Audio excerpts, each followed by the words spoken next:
రేపు గెలిచి అధికారంలోకి వచ్చేది నరేంద్ర మోడీ నుంచి, రాహుల్ గాంధీ నుంచి, జగన్మోహన్ రెడ్డి, చంద్రబాబు నాయుడు వరకు, పవన్ కళ్యాణ్ వరకు ఎవరు ప్రభుత్వాలని ఫార్మ్ చేసినా సరే, మనకి ఒరిగేది, మనకి పొడిచేది ఏమీ ఉండదు. ఒక 5% 2% డిఫరెన్స్ ఉంటది వాళ్ళ పాలనకి, వీళ్ళ పాలనకి మధ్య. అంతకు మించి ఏమి చేయలేరు వీళ్ళు. ఎవరైతే గెలుస్తారో ఒకటి మాత్రం నిజం. వాళ్ళు ఎక్కువ అబద్ధాలు చెప్పారని అర్థం.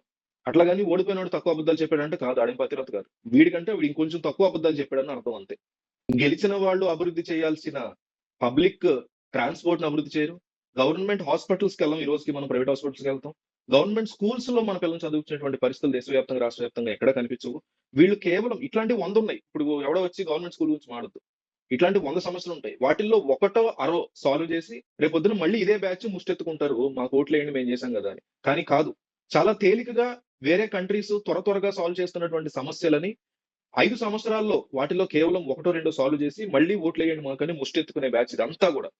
కానీ మనం మాత్రం మనం సపోర్ట్ చేసేటువంటి వ్యక్తి లేదా ఆ వ్యక్తులు లేదా ఆ పార్టీ ప్రభుత్వాన్ని ఫార్మ్ చేసింది కదా అని చెప్పి రానున్న 5 సంవత్సరాల పాటు సిగ్గు శరం వదిలేసి వాళ్ళనే డిఫెండ్ చేస్తాం. వాళ్ళు చేసిన తప్పుల్ని మనం క్వెషన్ చేయము. మనం వేసిన ఓటు వల్లో, మనకి వాళ్ళ మీద ఉన్న అభిమానం వల్లో, మన ఇగో సాటిస్ఫై అయింది కదా! మన వాడు గెలిచాడన్న ఒకే ఒక కారణంతో రానున్న 5 సంవత్సరాల పాటు వాడికి భజన చేస్తాము. వాడు ఎంత పెద్ద తప్పు చేసినా సిగ్గు శరం వదిలేసి వాడిని డిఫెండ్ చేసుకుంటూనే బతుకుతాం.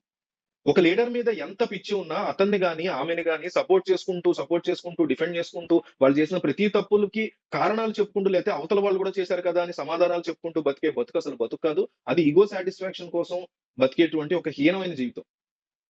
అట్లా బతకడం వల్ల మనం భవిష్యత్తు తరాలకి గాని, మన తరానికి గాని ఏ రకంగా మనం ఉపయోగపడము. ఏ నాయకుడిని సపోర్ట్ చేసే వాళ్ళకైనా, ఏ లీడర్‌ని సపోర్ట్ చేసే వాళ్ళకైనా ఇప్పుడు నేను చెప్పింది వర్తిస్తుంది. నేనెప్పుడూ నమ్మేది మళ్ళీ చెప్తున్నా, నేను చచ్చిపోయే వరకు కూడా మాటి మాటికి చెప్తూనే ఉంటా. మనందరం ఒక టీము. రాజకీయ నాయకులందరూ ఒక టీము. మనల్ని నాశనం చేసి మనల్ని దోచుకోవడానికి మాత్రమే వాళ్ళు సృష్టించబడ్డారు. వాళ్ళు ప్రజల్లోకొస్తారు. మన మీద ప్రేమన్నట్టు డ్రామాలాడతారు. కాదు. వాళ్ళంతా ఒక టీము. మనమంతా ఒక టీము. మన నుంచి వాళ్ళు దోచుకుంటున్నారు. దోచుకుంటూనే ఉంటారు. మనం ఈ ఫ్యానిజం చూపించుకోవటం, ఈ మూర్ఖత్వాన్ని వదులుకోకుండా ఉండడం, ఈ ఈగో సాటిస్ఫాక్షన్‌లో బతకడం ఎన్నాళ్ళైతే చేస్తామో, అన్నాళ్ళ పాటు వాళ్ళు అట్లాగే ఉంటారు. ఆ టీమే గెలుస్తది. గెలుస్తూనే ఉంటది. మనం ఓడిపోతూనే ఉంటాం.